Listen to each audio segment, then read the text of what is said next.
nang nakalipas mula nang mapilitan ng mga fans ng One Piece na harapin ang kamatayan ng kuya ni Luffy. Sa hindi inaasahang pangyayari, binawian ng buhay ni Akainu si Ace di Portgas habang nagtatangka siyang iligtas ang kanyang mas batang kapatid. Hindi ganap na nakabawi si Luffy mula sa trahedya at ang pangyayari ay tuluyan nagtulak sa kanya na maging hari ng mga pirata na mag-ensayo ng mas mabuti. Pero paano kaya kung si Luffy ang namatay sa halip na si Ace noong Marineford War Arc? Sa ganitong senaryo, maaaring magbago ang lahat. Baka nga dalhin ng iba't ibang emosyon, kalungkutan, galit at kahit na kasiyahan para sa mga kalaban ni Luffy. Ano kaya ang mangyayari kay Ace na nagdadala ng bigat ng pagkawala hindi lang ng kanyang kalayaan pero pati na rin sa kanyang minamahal na kapatid? Paano kaya gamitin ng world government ang pagkakataong ito? Gagamitin kaya nila ang kamatayan ni Luffy para sa kanilang sariling propaganda? At paano naman si Garp na laging nahihirapan sa kanyang tukuling bilang isang marine at sa kanyang pagmamahal sa kanyang apo na si Luffy? Paano niya kakayanin ang pagkawala ng kanyang apo? Baka naman magbago ng tuluyan ang mundo ng One Piece dahil sa isang pangyayari. Kaya sagutin na natin ang tanong, ano nga ba ang mangyayari if si Luffy ang namatay sa halip kay Ace during the Marineford War Arc? Tulad ng nakita natin kay Luffy nung namatay si Ace, sigurado na mararamdaman ni Ace ang malalim na kalungkutan at kasalanan. Nakita ni Ace ang kanyang minamahal na kapatid na nagsakripisyo para protektahan siya, ang parehong kapatid na ginugol niya ng buong buhay niya para iligtas. Maaring lamunin ng pagsisisi si Ace, sapagkat nararamdaman niya na siya ang may kasalanan sa kamatayan ni Luffy. Iisipin niya ang bawat sandali bago ang labanan, nagtataka kung mayroon ba siyang magagawa na iba para maiwasan ito. Tulad naman ng nararamdaman ni Luffy ang bigat ng kanyang pangako na protektahan si Ace, mararamdaman din ni Ace ang pasanin na hindi niya kayang panatilihing ligtas si Luffy. Pero hindi papayagan ni Whitebeard na lamunin si Ace ng kalungkutan. Agad nauutusan ni Whitebeard si Marco na protektahan si Ace. Walang pag-aalinlangan, susundin ni Marco ang utos na ito. Habang ang natitirang miyembro ng Whitebeard crew ay magkakaisa sa likod ni Marco at Ace, handang isugal ang kanilang mga buhay para siguraduhing ligtas sila. Una sa lahat, pag-usapan muna natin si Garp. Matapos patayin nito ni Akainu, Jack na bibiyak ang puso ni Garp. I mean, yung apo niya naman ang pinag-uusapan natin dito. Tsaka, naalala niyo ba kung paano siya handang makipaglaban kay Akainu na gawin nitong si Ace na donut? Ngayon, isipin mo lang ang galit na yon na ipinalaki ng 1,000 beses. Si Garp ay magiging isang raging bull na may isang target na si Akainu. Ang Admiral na iyon ay magkakaroon ng pinakamalaking beatdown ng kanyang buhay. Hindi magiging mahalaga kay Garp ang patakaran o ang ranggo dahil gusto nilang maghiganti para sa kanyang nasawi na apo. At kilala naman natin si Garp. Siya ang Vice Admiral ng Marines at isang living legend sa mundo ng One Piece.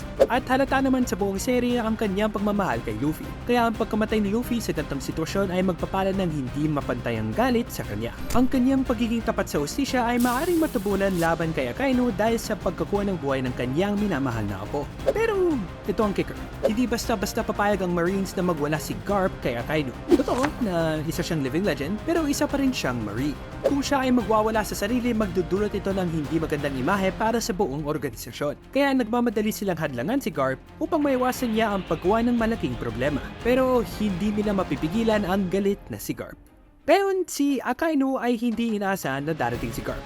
Not this time. Mayroong malalim na determinasyon sa mga mata ni Garp at ginamit niya ang armament haki na parang siya ang nakabalot sa hindi nakikitang matigas na puwersa. Wala man siyang pag-aatubili kahit kaunti. Ngayon, nagmamadali siyang tumungo kay Akainu na nabigla.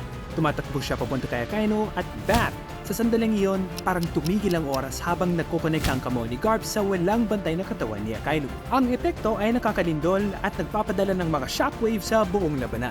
Si Akainu naman ay nabigla at hindi handa sa kalupitan ng atake ni Garp ay hindi kayang ipagtanggol ang kanyang sarili ng maayos. Ang sobrang lakas na suntok ay nagpatumba kahit sa malakas na Fleet Admiral.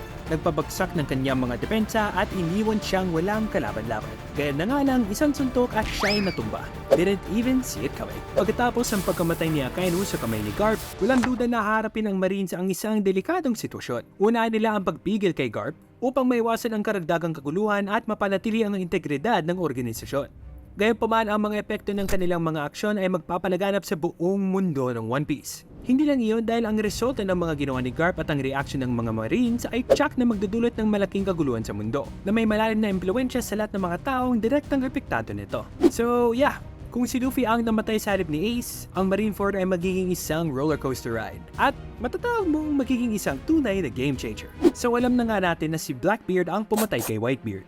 Pero isipin mo muna, Bago namatay si Whitebeard sa kamay ni Blackbeard, malala na ang kanyang mga sugat bago pa man siya makaharap ng one-on-one kay Akainu. Kaya kung wala na si Akainu, hindi ganun kasama ang damage kay Whitebeard. Pero hindi lang yun. Sa buong battle ng Marineford, nakatanggap si Whitebeard ng 267 na sugat mula sa espada, 152 ng tama ng bala, at 46 na sugat mula sa mga cannonballs. At ang lahat ng ito ay umaabot sa kabuuang 465 injuries sa oras ng kanyang kamatayan.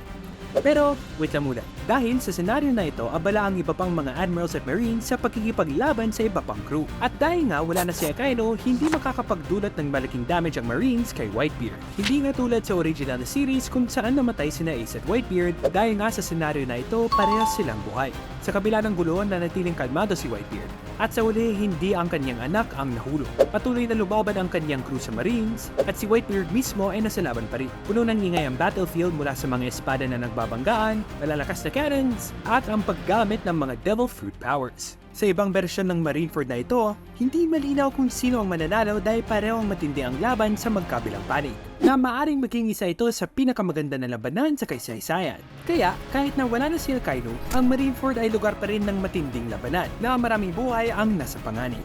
Ito ay isang lugar na puno ng dugo at pawis mula sa labanan. Sa original na serye, nakikita natin si Blackbeard na dumating sa Marineford kasama ang kanyang bagong idinagdag na crew mula sa Impel Down. At dahil naman sa gulo, malamang sa malamang na matutuwa si Blackbeard. Pagdating naman ng Red Hair Pirates, babati ni Blackbeard si Shanks. Sa kabila ng tensyon, mapapanatili niya ang kanyang kumpiyansa. Dahil alam niya na mas mabuti na hindi lumaban sa laban na hindi niya kayang manalo. Kaya naman umalis siya sa Marineford. Iniiwasan ang harap-harapang confrontation kay Shanks at sa kanyang crew. Pero huwag kayong magpaloko.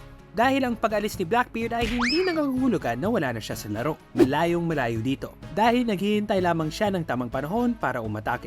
Alam niya kung kailan lumaban at kailan umuro. Kaya kung si Luffy ang namatay sa halip na si Ace, ang papel ni Blackbeard sa gulo ay dapat abangan. Habang tumitindi ang kaguluhan sa Marineford, biglaan nang mistulang tahimik ang paligid sa labanan. Dumating na ang Red Hair Pirates, pinamumunahan ni Shanks. Sapat na ang kanyang presensya para itigil ang nag-aalab na digmaan habang parehong nagbibigay pansin ang mga marines at pirata sa kanya. Sa kabila ng kanyang galit sa pagkamatay ni Luffy, alam niya ang posibleng mga biktima kung siya ang maghahasik ng digmaan. Kaya pinili niya ang ibang landas. Lumapit si Shanks kay Fleet Admiral Sengoku at nag-request para sa libing ni Monkey ni Luffy. At sa kabila ng kanilang mga pagkakaiba, sumang-ayon si Sengoku at ang Whitebeard Pirates na igalang ang kahilingan na ito. Pero ito pa, maaari nating isipin na hindi lang sa kasalukuyan nag-iisip si Shanks. Nagpaplano siya sa hinaharap. Alam niya na may mga taong may masasamang intensyon at determinado siyang patayin sila. Pero alam din niya ang mga posibleng mga biktima. Ayaw niya lang magdulot ng hindi kinakailangang pinsala. Pagkatanggap ng malungkot na balita tungkol sa pagkamatay ng kanilang leader, natagpuan ng Straw Hat Pirates ang kanilang sarili sa malalim na kalungkutan. Bawat miyembro ng crew ay nadarama ang bigat ng pagkawala ni Luffy dahil hindi lang siya ang kanilang kapitan kundi kaibigan at pamilya rin nila. Nagtipon sila sa Sabaudi Archipelago, ang lugar kung saan sila nagkaiwalay ng 2 taon na ang nakakaraan. Ngunit mabilis nilang na-realize na nagbago na ang mga bagay-bagay. Maselan ng atmosphere dahil nasa high alert ang mga Marines kasunod ng mga pangyayari sa Marineford. Nakilala nila na hinahabol pa rin sila ng mga Marines, kaya nagdesisyon silang umalis sa Sabaudi. Ang kanilang susunod na hakbang ay ang pagpaplano para sa libing ni Luffy. At sa kabilang ng napakalaking hadlang na nakatambak laban sa kanila, tumatanggi ang crew na sumuko sa kanilang mga pangarap. Ang bawat miyembro ng crew ay determinado na parangalan ang alaala ni Luffy sa pamamagitan ng pagpapatuloy ng paglalakbay na sinimulan nila ng magkakasama. Sa kabila ng sakit ng pagkawala ng kanilang kapitan, determinado ang Straw Hat crew na manatiling magkasama. Para sa kanila, malayo pa ang dulo ng paglalakbay. Ito ay isang pagpupugay sa kapitan na kanilang minahal at sa mga karanasan na kanilang pinagsaluhan. Ang reaksyon naman ni Dragon sa balita ng pagkamatay ng kanyang anak ay walang iba kundi nakakalungkot. Bilang pinuno ng Revolutionary Army na patuloy na kumakalaban sa world government, ang balitang ang kanyang anak ay namatay sa mga kamay ng mga Marines would be a severe blow. Malamang na umaasa si Dragon na mananatiling ligtas si Luffy. Pero ngayon ay nasira na ang pag-asang iyon. So, ano ngayon ang gagawin niya? Dahil alam natin na hindi siya yung tipong nauupo lang. Pero bago tayo magpatuloy, ibigay natin ang atensyon kay Sabo na inaasahang magpapakita ng matinding galit. Dahil nga alam natin na may malalim na ugnayan si Sabo kay Luffy at Ace, na naglaro ng mahalagang papel sa kanilang paglaki pagkatapos mawala ang kanilang ina. Dahil dito ang pagkamatay ni Luffy ay parang pagkawala ng isang kapatid para kay Sabo, lalo na kapag hinaharap ang mga Marines. At dahil dito malamang na tumugod si Sabo na may malakas na hangarin para sa paghihiganti. At dito pwede nating asahan na si Sabo ang manguna sa opensiba laban sa mga Marines. Samantala gagawa ng action si Dragon at gagawin niya ito ng malakas. Pero of course, tahimik na maghihintay ang Revolutionary Army sa tamang panahon upang simulan ang kanilang plano. Ang kamakailang balita ay lalo lamang nagpatibay sa kanilang determinasyon. Inasahan na magmobilize si Dragon ang kanyang mga puwersa upang hamunin ang world government ng direkta. Ang kanilang strategy ay malamang nakasangkot ang malawakang pagsasalakay sa mga base ng Marine at pag-uudyok ng mga pag-aalsa sa mga nasakop na bansa. Ito ay maaaring magresulta ng isang kalagayan ng kaguluhan na katangian ng mga operasyon ng Revolutionary Army. Habang hindi natin alam kung ano talaga ang kanilang ginagawa, malinaw na sila ay naghahanda para gumawa ng hakbang. At totoo, dahil si Dragon ang pinaka-wanted na kriminal sa mundo ng One Piece, maaari tayong mag-asam ng ilang malalaking hakbang mula sa kanya at sa kanyang hukbo. Magaganap ang malalaking pagbabago sa hanay ng mga admirals. Tulad na nangyari sa original na serye, si Sengoku ay magpapahinga mula sa kanyang posisyon bilang Fleet Admiral. Ngunit hindi siya tuluyang magre-retiro dahil hindi naman si Akainu ang pumalit sa kanyang posisyon. Habang si Kuzo naman ay tataas sa posisyon bilang Fleet Admiral. At sa kabilang banda si Garp ay makukulong. Paano kung nangyari ang lahat ng yan pagkatapos mamatay si Luffy? Una sa lahat, sobrang intense ang libing ni Luffy. Ang daming tao na dadalo para magluksa sa kanya, hindi nakakasya. Devastated ang kanyang crew at ang mga kaibigan. Pero pagkatapos, makikita ng world government ito bilang perfect na pagkakataon para atakihin silang lahat. Which is not cool. At ngayon, baka naman nagtataka kayo kung bakit atakin ng world government ang libing ni Luffy. Well, obviously, may masamang plano sila sa isip. Gusto nilang gamitin ang pagkakataong ito para maisagawa ang Great Cleansing na matagal na nilang pinaplano na nabanggit sa Chapter 908. Pero, slow down muna. Ano nga ba ang Great Cleansing? Sa aking isip, ito ay isang secret na project na naglalayong puksain ang lahat ng mga pirata at mga revolutionary sa mundo at kahit sino man ang tumutol sa kanila. Kahit ang ibig sabihin nito ay pumatay ng mga inosenteng sibilyan. Oo, kahit mga inosenteng tao. Hindi lang ang mga pirata at mga kaalyado ang dumulo sa libing ni Luffy, kundi pati na rin ang mga ordinaryong tao na humanga sa kanya at sa mga kanyang ginawa. May special gift si Luffy na maging kaibigan ang sino man ang kanyang makilala, kahit ang mga kanyang kaaway. Sabi nga ni Mihawk sa Marineford, isa-isa ang ginagawa niya ang mga tao sa paligid niya bilang kanyang mga kaalyado. Kaya hindi nakakagulat na maraming tao ang dumating para magbigay pugay sa kanya. Pero hindi nag-aalala ang world government tungkol doon. Nakita lang nila ito bilang pagkakataon para mapatay nila lahat ang kanilang mga kaaway ng sabay-sabay. Sa pamumuno ni Fleet Admiral Kuzan, milyong-milyong Marines ang magmamarcha papunta sa lugar ng libing. At habang nagpe-prepare ang Straw Hat Crew at ang kanilang mga kaalyado para sa isa pang malaking laban, sobrang kapal ng tensyon. Pero andyan si Shanks na may dala-dalang sorpresa.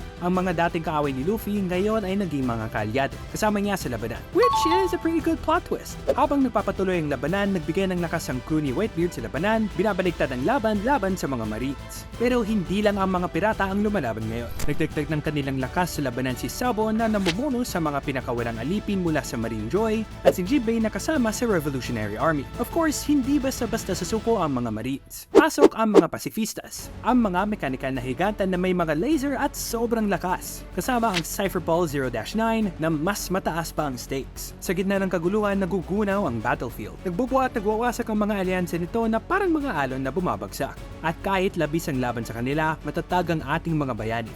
Pinapalakas sila ng kanilang matibay na determinasyon na parangalan ang alaala ni Luffy at protektahan ang kanilang kalayaan anuman ang mangyari. Pagkatapos ng parang walang katapusan dugo, pawis at luha, malapit na ang tagumpay. Itinulak pabalik ang mga pirata ang mga Marines, neutralize ang kanilang mga trump cards at hihina ang hawak ng world government sa kapangyarihan.